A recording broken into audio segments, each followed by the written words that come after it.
E para falarmos sobre o turismo e todo o seu desenvolvimento e os desafios que temos pela frente, tenho como convidado neste Jornal de Domingo o Dr. José Luís Mascarenhas, que acaba ou que vai lançar na quarta-feira este livro Turismo e Desenvolvimento Sustentáveis. Este é o primeiro volume. Boa noite, obrigado pela sua disponibilidade. Boa Estamos a noite, ver eu. agora mesmo esta reportagem do Odair com o crescimento dos hostels aqui em Cabo Verde. Isto é um negócio que, digamos assim,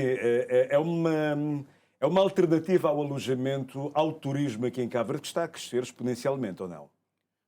Boa noite, Marco. Aproveito para cumprimentar os nossos telespectadores em casa, em Cabo Verde e na diáspora. Dizer que é um prazer enorme estar aqui Prazer é nosso também. convosco mais uma vez.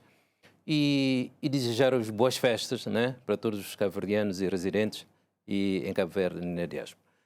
De facto, o turismo cabo-verdiano está a passar por um novo paradigma, né? Nós estamos a assistir agora, com a vinda de voos low cost, que já vinha acontecendo já há alguns anos atrás, mas neste momento com companhias tipicamente low cost, como é o caso de EasyJet, e que, Edelweiss também Suíça. E mais exato, uns. Transavia, que já vinha Sim. da Holanda, e neste momento estamos a assistir uma tendência para um certo boom em termos de entrada de turistas e a curto, médio e longo prazo. E isto vem trazer novas dinâmicas, novos desafios, nomeadamente uma pressão sobre a nossa capacidade de carga em termos de oferta de alojamento. E nós, neste momento, Cabo Verde tem portanto, um mapa que nos deixa com alguma preocupação em termos de distribuição de ofertas de alojamento, uma concentração excessiva, talvez, nas ilhas de Sal e Boa E Vista. são as ilhas também que têm maior marketing turístico, digamos assim, não é? Exato, porque há uma certa contradição entre a oferta de unidades hoteleiras e a oferta de capacidade de alojamento. Nós temos ilhas, por exemplo, a ilha de Santo Antão é a ilha que tem mais oferta de unidades hoteleiras, mas tem uma fraca capacidade de alojamento, porque tem unidades de pequenas dimensões, normalmente, que são promovidas por operadores nacionais. Nós temos ilhas como Sal e Boa Vista, que têm menos unidades hoteleiras. Sal e Boa Vista, juntas as duas ilhas, não têm a capacidade que Santo Antão tem. Tem praticamente a mesma capacidade que só a Ilha de Santiago tem. Mas, no entanto, as duas ilhas juntas têm 93% do negócio do turismo. A Ilha de Santiago está com 3, 3,5%, já esteve em 5%, baixou para 3%. E a Ilha de Santo Antão não chega a 1%. No entanto, é a ilha que tem maior oferta de alojamento.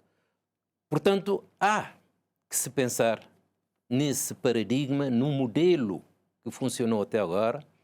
Eu acredito que este modelo funcionou bem para nos impulsionar, dar alguma Quando falas modelo, falas competitividade. do quê?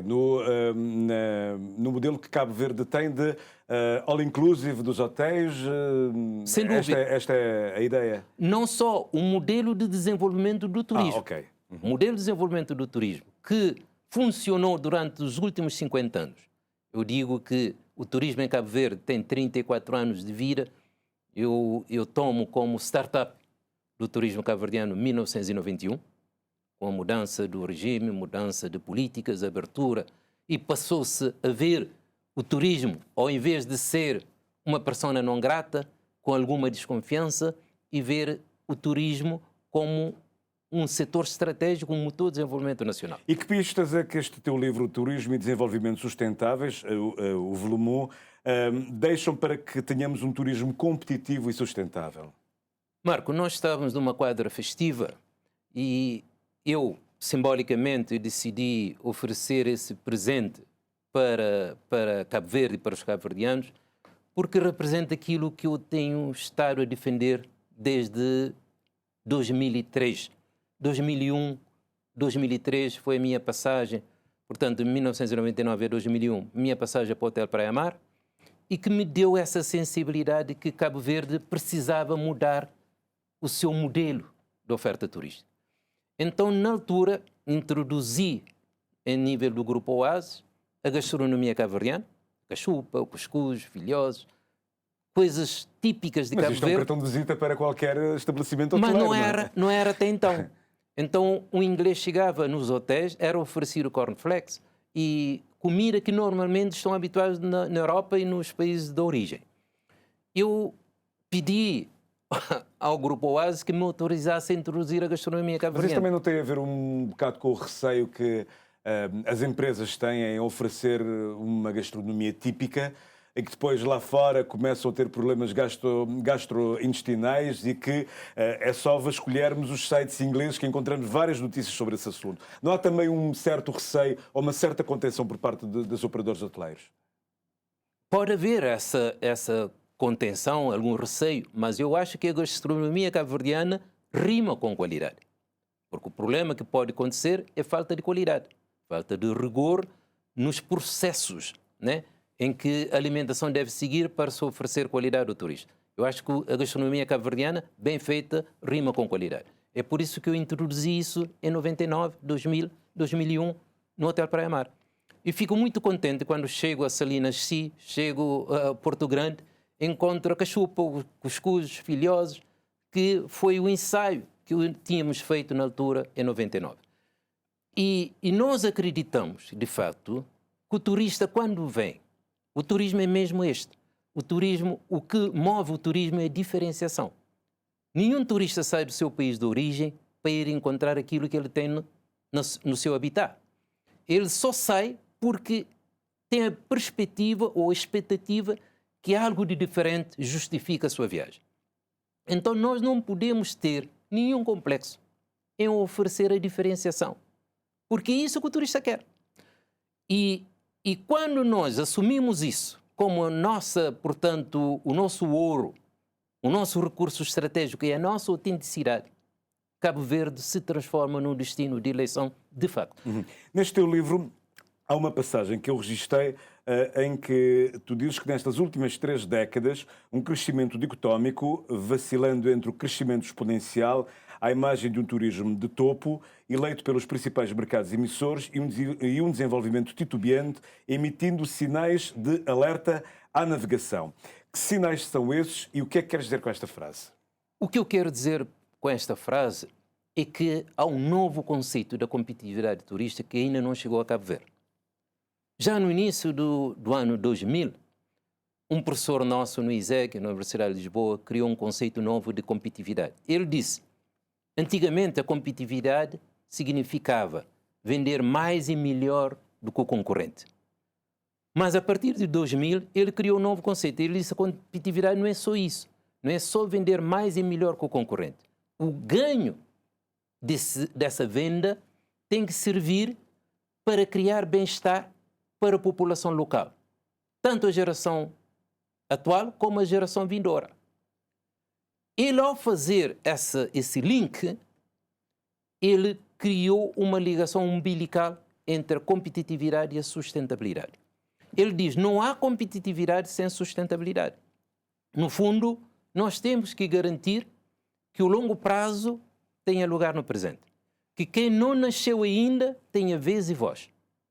É isto que é sustentabilidade. Ele disse, não há sustentabilidade sem a competitividade. E em Cabo Verde, paradoxalmente, tomou-se como paradigma a busca da competitividade e conseguiu-se com mérito no conceito antigo da competitividade. Cabo Verde transformou-se num destino de eleição. Está no top mundial. Somos no o Reino Unido, 88º a nível mundial, 6º a nível africano e primeiro aqui na nossa mas junto sub-região, não é? dos principais mercados emissores, entramos no top 10, portanto, a nível do Reino Unido. É o principal destino, portanto, turístico em Portugal. Então, Cabo Verde é um destino de moda. Competitivamente, no sentido, entre aspas, Cabo Verde é um destino top. No entanto, nós verificamos que Cabo Verde, a competitividade de Cabo Verde tem andado de costas voltadas com a sustentabilidade, que é o grande objetivo da Ambição 2030, dos ODS. Então, o objetivo dos países mundiais é alcançar a sustentabilidade no horizonte 2030. E nós não podemos andar de costas voltadas. A competitividade cabo-verdiana não pode andar de costas voltadas com a sua E sustentabilidade. como é que podemos fazer esta equiparação? O que é sustentabilidade turística? existem várias dimensões, 5 dimensões, nomeadamente. A dimensão ambiental, a dimensão económica, a dimensão sociocultural, a dimensão turística e a dimensão político-institucional. São 5 dimensões que nós temos que levar em conta. Existem indicadores, o livro traz esses indicadores. E dimensão a dimensão, o que é que nós devemos testar e acompanhar de uma forma assídua. O que o livro nos traz, portanto, é uma grande mensagem. Que, de facto, em primeiro lugar, que aquilo que Cabo Verde tem de mais estratégico não está a ser explorado, não está a ser comercializado. Já no meu mestrado de 2003, eu fiz uma tese, porque eu tinha criado esse conceito no Praia-Mar por um turismo diferente. Então, no meu mestrado de 2003, eu fiz uma dissertação cujo título era A Problemática do Desenvolvimento do Turismo na Ilha de Santiago. O estudo revelou, pelos turistas, pelos operadores, que o destino mais competitivo de Cabo Verde era a Ilha de Santiago. Não sou eu. O estudo que revelou, com dados científicos, porque é o único destino, a única ilha que pode oferecer tudo, inclusive sol e praia, e que não é explorado. Mas que o principal recurso turístico de Cabo Verde é o homem cabo-verdiano, não é sol e praia. Principalmente no novo normal, o termo muito utilizado no pós-Covid, em que se convencionou a nível mundial que aquilo que vai ditar o sucesso do turismo no médio e longo prazo será a autenticidade, aquilo que é autêntico. Então nós entendemos que a transformação do homem cabo-verdiano num verdadeiro produto turístico é que será o ouro do destino turístico a médio e longo prazo. Mas eu ouço sempre o Banco Mundial, o Fundo Monetário Internacional, e há dias mesmo a entrevista que nós fizemos à EasyJet, eles deixavam isso sublinhado, diversificação do turismo cabo-verdiano. Quando falamos em diversificação, não conseguimos essa diversificação porquê? Falta investimento, os turistas querem realmente é sol e mar. Onde está a nossa falha? Onde podemos corrigir? Marco, existem vários fatores que podem estar por detrás disso. Em primeiro lugar, o turismo vive de 3 pilares fundamentais.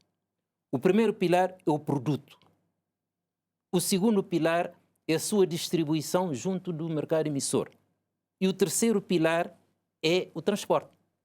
Porque o turismo é o único, ou dos poucos produtos que nós podemos, para os outros produtos, o telemóvel, os outros, nós podemos comprar nos Estados Unidos e vir consumir em Cabo Verde. Mas o turismo não. Quem quiser consumir Cabo Verde tem que vir a Cabo Verde. É o turista que tem que ir ter com o produto. É aí que o transporte torna-se um fator fundamental. O transporte para o destino e o transporte intradestino. Portanto, esse é o grande problema de Cabo Verde.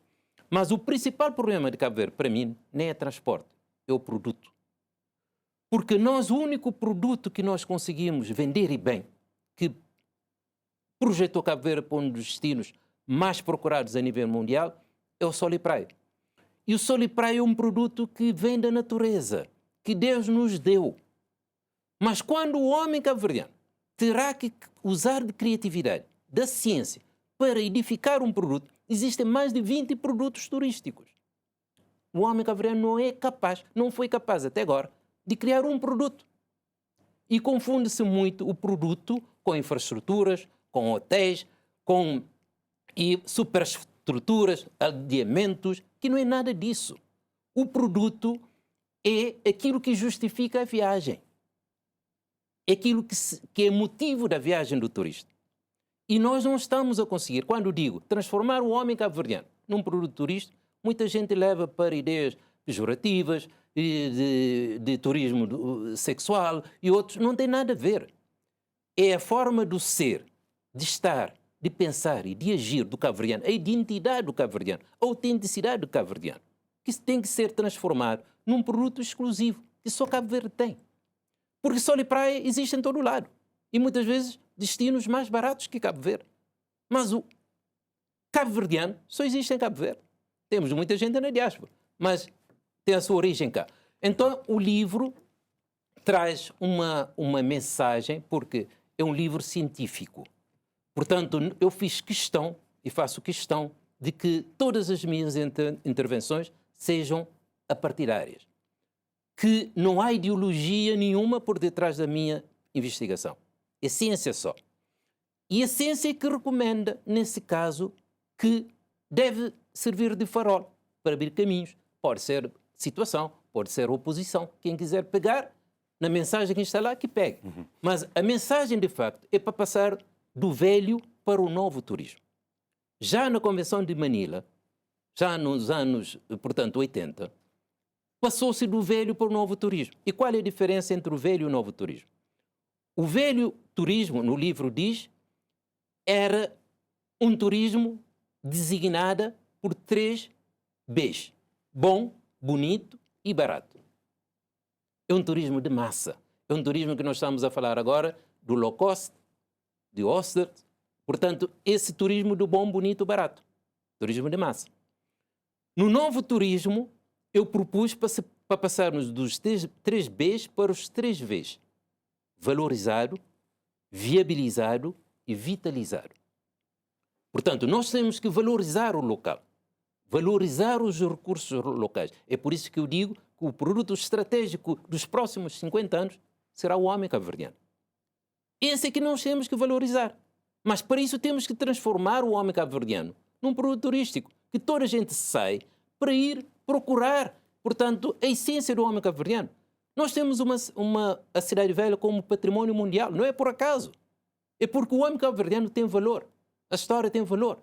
Temos N afrodescendentes espalhados pelo mundo de fora. Só Cabo Verde tem 3 vezes mais população lá fora que a população residente.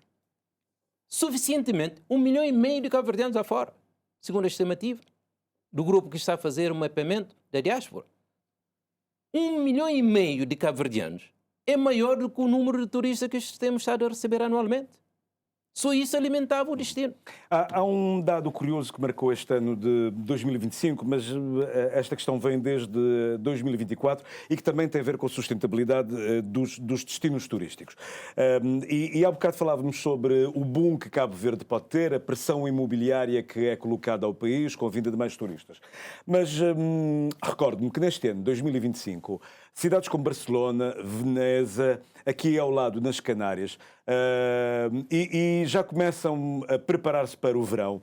Muitos destes destinos turísticos não querem ver mais os turistas, porque há uma pressão imobiliária, os preços foram inflacionados, não há casas para morar.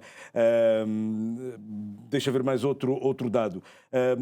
Cabo Verde, se calhar, ainda não corre este risco, mas como podemos evitar que isso aconteça? Porque mesmo aqui ao lado das Canárias, este ano, ou o ano passado, já não me recordo, houve manifestações Contra o turismo. Terríveis contra o turismo, numas ilhas que cresceram com um produto turístico como um dos motores da economia regional.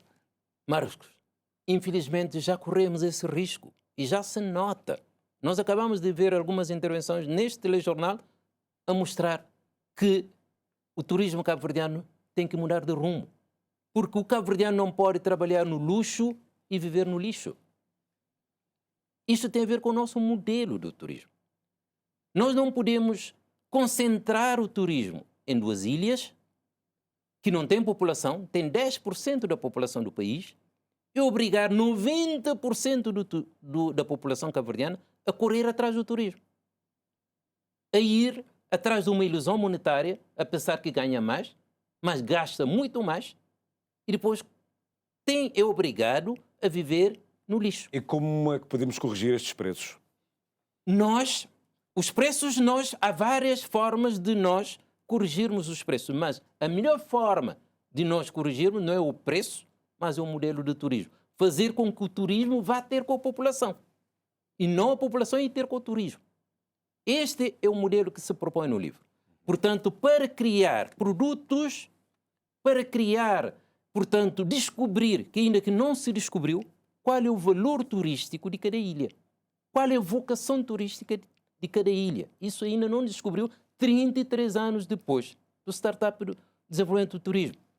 Aquilo que falou, que já começa a ver manifestações nos outros destinos turísticos, tem a ver com uma coisa simples, que eu desde 2003 ando a debater. Nós não podemos ter um setor que consideramos que é estratégico, que é o motor da economia nacional, sem ter um plano estratégico para aquele setor. Eu continuo a defender, é polémico, portanto, pode ferir muita gente, mas eu continuo a entender que ainda não temos um plano estratégico para o turismo. Por quê? Porque existem 10 questões que eu coloquei em 2013 aqui neste estúdio, onde estava o Gualberto Rosário, estava a pessoa, portanto, que fez o plano estratégico do turismo. Eu coloquei 10 questões que não consigo responder. Nomeadamente, qual é a capacidade de carga de cada ilha? Quantos turistas cada ilha pode receber? Não sabe responder. Qual é o papel do turismo em termos de desenvolvimento intersetorial? Como é que o turismo relaciona com os outros setores? Ninguém sabe responder. Qual é a vocação de cada ilha? Ninguém sabe responder. Qual é o recurso estratégico de cada ilha? Qual é o papel dos empresários cabo-verdianos? Qual é o papel da sociedade civil neste processo? Ninguém sabe responder. É por isso que eu digo que não há 20 anos que eu ando a dizer isso, que não há um plano estratégico para o turismo, porque isso tem que ser respondido para podermos dizer temos um plano estratégico. Uma das questões fundamentais que tem a ver com esse desequilíbrio tem a ver com a concentração do investimento direto estrangeiro em ilhas que não têm população. A Ilha do Sal, durante os últimos 20 anos, absorveu 30% do investimento direto estrangeiro para Cabo Verde, devido ao desenvolvimento do turismo. A Ilha de Santiago, que tem 56% da população, durante 20 anos, teve apenas 8% do investimento direto estrangeiro direcionado para Cabo Verde. Isso é que traz esse desequilíbrio. Mas por detrás disso pode estar o não planeamento estratégico do setor. E o que nos leva a ir atrás da vontade do investidor. E também aquilo que eu disse no início da minha intervenção. Os cabo-verdianos estarem com pequenas unidades hoteleiras e os operadores estrangeiros estarem com grandes empreendimentos. E fazendo com que haja um gap demasiado grande entre o investimento externo, o investidor externo e o investidor nacional, de modo que não seja possível ocorrer aquilo que nós chamamos de efeito spillover, o efeito contágio. O cabo-verdiano está tão longe do investidor externo que não consegue ser contagiado. Porque também na minha tese de 2003, já sobre o impacto do investimento direto estrangeiro em Cabo Verde, dizia que se o gap tecnológico não fixar naquele intervalo entre 50% e 80%, quer dizer, a capacidade competitiva, a produtividade entre o investidor nacional e o investidor estrangeiro tem que estar nesse intervalo 50% e 80%. Por quê? Se estiver abaixo de 50%, não consegue ser contagiado. Está tão longe que não consegue ser contagiado. Muito bem. E se estiver acima de 80%, também não vale a pena ter um investidor externo, porque a oportunidade que existe, o empresário nacional deve aproveitar. Muito bem. Uma última pergunta, Zé Luís. Este livro é apresentado na quarta-feira na Universidade de Santiago. É uma tese de doutoramento. Tu és quadro da Unisantiago. Em 2 minutos, o financiamento para investigarmos os nossos problemas e encontrarmos soluções internamente está a falhar quando os investigadores cabo-verdianos querem estudar o seu país, a economia do país, a sociedade, enfim. Precisamos fazer esta correção em 2 minutos. Rapidamente, Marcos. Eu estou à frente da Comissão Dinamizadora para a Criação da Ordem Cabo-Verdiana dos Economistas e Gestores. A minha missão principal é criar uma ordem que seja efetivamente independente, apartidária. Porque o grande problema que existe em Cabo Verde é a criação de uma relação, portanto, dicotómica entre a ciência e a política. Nesta minha tese também eu propus de que das 3 perguntas, onde estamos, para onde podemos ir, que é a capacidade de carga, tem que ser a ciência a responder. E deixar a política responder a outra questão, para onde queremos ir. E em Cabo Verde não tem funcionado desta forma. Deixamos a política responder as 3 perguntas. E a ciência ficou omissa. Por quê? Porque a ciência vive da problemática. Na ciência, o que nos ensina, logo no início da investigação, é qual é o problema. Você tem que problematizar todos os factos para poder começar a investigar qual é a solução do problema. E quando problematizamos, a política não entende. Acha que somos do contra. E começa a entender que somos pessoas não gratas. Portanto, aí é que começa a dicotomia entre a ciência e a política. Nós temos que resolver isso, porque, de fato, a ciência tem que ser o farol, tem que andar à frente, tem que mostrar o caminho. E depois a política decide qual é o melhor caminho. Em todo o mundo desenvolvido, é este o caminho. Em Cabo Verde, ainda não conseguimos ultrapassar essa dicotomia e, por exemplo, para fazer um processo de investigação, nesse processo de investigação, eu tive um financiamento forte de Portugal, da Universidade de Lisboa, que me deu uma bolsa de mérito. Eu fiz todo o doutoramento gratuitamente. Mas a investigação tinha eu que pagar. Só para terem a noção, só as hipóteses, as 10 hipóteses que eu coloquei na tese, custaram-me quase 10 mil contos. E tive que suportar isso. E neste momento, para publicar o livro, eu tive que financiar o livro. E a Universidade de Santiago, o S Edições, financiou grande parte do livro e eu aproveito para agradecer. Aproveito para agradecer às senhoras porque esse livro é uma homenagem às mulheres cabo-verdianas. E tenho duas senhoras que simbolicamente representam as mulheres cabo-verdianas, Helena Semedo e Elizabeth Moreno, que são duas grandes senhoras de Cabo Verde, que prefaciaram o livro, os meus agradecimentos. Muito bem, agradeço também ao José Luís Mascarenhas com este seu novo livro, Turismo e Desenvolvimento Sustentável, o primeiro volume, edições da Universidade de Santiago. O livro será lançado na quarta-feira e ele deixou-nos aqui umas pistas sobre o futuro do turismo em Cabo Verde.